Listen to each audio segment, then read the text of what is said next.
নরনারী কৃতকৃতার্থ হয়ে যেতে, এতেই তাদের আনন্দ হতো যে প্রভু আমার দ্রব্যটার দিকে একটু তাকিয়েছেন। কালো দ্রব্য যদি একটু মুখে দিতেন, সে আরো আনন্দ পাইতেন যে প্রভু একটু গ্রহণ করছেন, কারোর একটু স্পর্শ করতেন।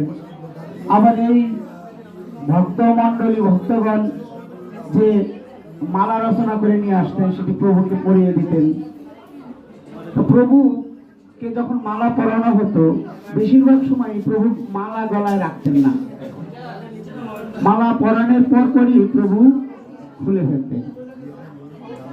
এইভাবে তুমুল কীর্তন আনন্দ চলত দিনের পর দিন। বর্ষাকালে এটা একটা মানে মহা আনন্দের প্লাবনে প্লাবিত হয়ে যেত সমগ্র ফরিদপুর।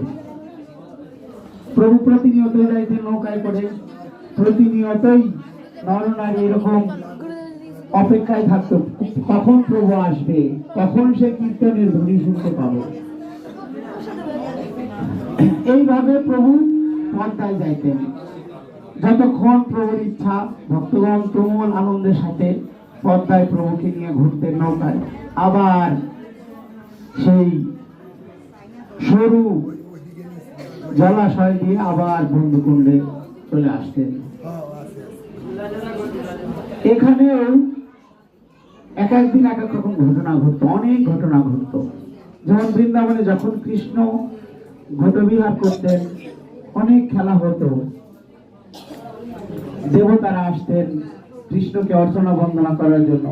আপনারা যে গোষ্ঠ লীলা শুনতে পান, যখন বালকরা বর্ণনা করতেছিল যশোমতী মায়ের কাছে, মা গোপালকে গঠি দিতে দেবে না, নানান ভাবে বালকগণ যশোদা মাকে বোঝানোর চেষ্টা করেন।